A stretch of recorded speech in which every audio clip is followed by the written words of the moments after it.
Welcome back to Up Front. After 10 years leading the Milwaukee Police Department, Chief Ed Flynn will retire effective February 16th. Flynn, in many respects, was a change agent. In his tenure, he brought innovation and technological changes to the department. He pushed community policing. Homicide numbers fell sharply, spiked, and then fell again. But there were also two controversial officer-involved shootings and an increasingly contentious relationship with the Milwaukee Common Council. We're talking one final time today with Milwaukee Police Chief Ed Flynn. Chief, good to have you on the program. Thanks for having me. You have said that by any objective standard, the Milwaukee Police Department is a model agency. You know your critics will disagree with that. Why do you say it's a model agency? I think because the data is objective. I think because so many national associations have given us awards for excellence in things like community policing, problem solving, dealing with the homeless, dealing with a wide variety of community issues, our application of community-based policing, as well as our application of evidence-based policing. It's been remarkable, the number. We've gotten more awards in these last 10 years than in the history of this department. On top of that, the data clearly indicates that out of the last 28 years, I think, we achieved 6 of the lowest homicide totals during my 10 years here. Citizen complaints have declined by 77% on my watch. Uses of force are down 25%.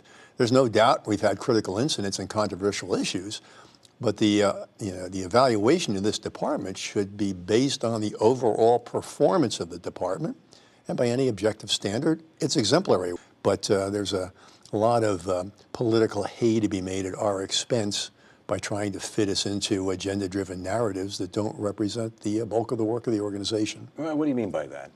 Well, I mean, it's been very frustrating to me as my relationships with this iteration of the city council have kind of degenerated, to realize that just a year and a half ago, the mayor got reelected with a 70% plurality against a candidate whose only issue was public safety. Now, I would think that would mean something. But as I began to try to forge a relationship with this council, I found that the issues of crime and race and community were highly politicized and were representing ends in themselves.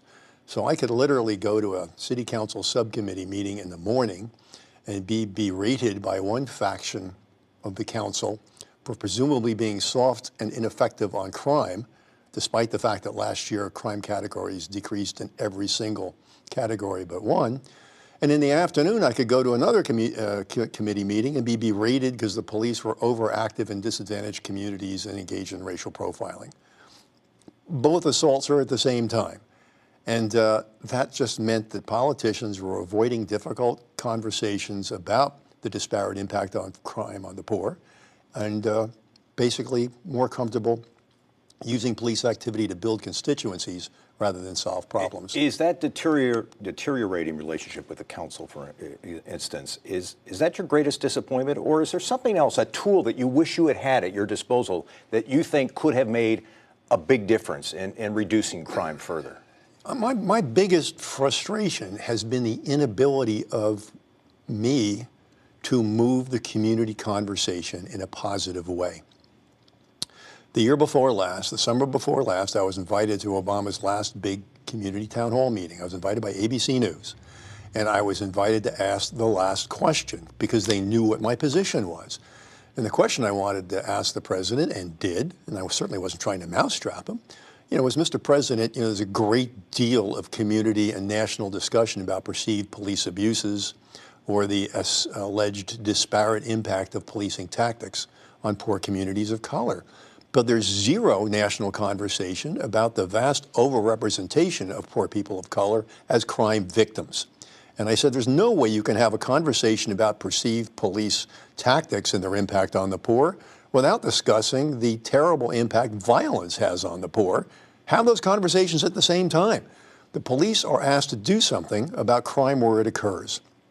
And in Milwaukee, for example, over 80% of our homicide victims, over 80% of our non-fatal shooting victims, over 80% of our aggravated assault victims, and the majority of our victims for robbery, burglary, and car theft are African American. The neighborhoods that have the highest rates of poverty and unemployment and substandard housing are the neighborhoods where violence is concentrated. And the people who live there demand the police do something effectively about it. but their representatives would rather look at what our activity is and accuse us of unconscious bias because we're engaging in evidence-based policing practices where it's needed. I said the conversation has to happen at the same time if we're going to have a mature discussion. He validated everything I said, but back in Milwaukee, we have not been able to move that conversation 1 inch. I want to ask you about crime in 2015 and 2016. After years of homicide rates being at the lowest level in decades, they spiked again. 2017, they're down again. Did we learn something that allowed us to address the causes of that surge in violent crime? Well, two things happened. I mean, one is that in 15 and 16, those two crucial years, you know, the average for homicides before I got here for 20 years had been over 121 homicides a year. We got that down to an average of 81. And then we had 15 and 16. Now, those two spikes in homicide tracked with the increase in homicides and robberies in 2/3 of the major cities of America.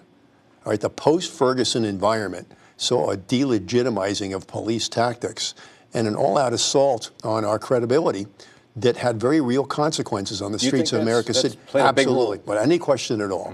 And I think it took us a while to recover from it, to get our equilibrium. You know, we have a very high-quality gun crime intelligence center that's helped us focus more surgically our preventive efforts.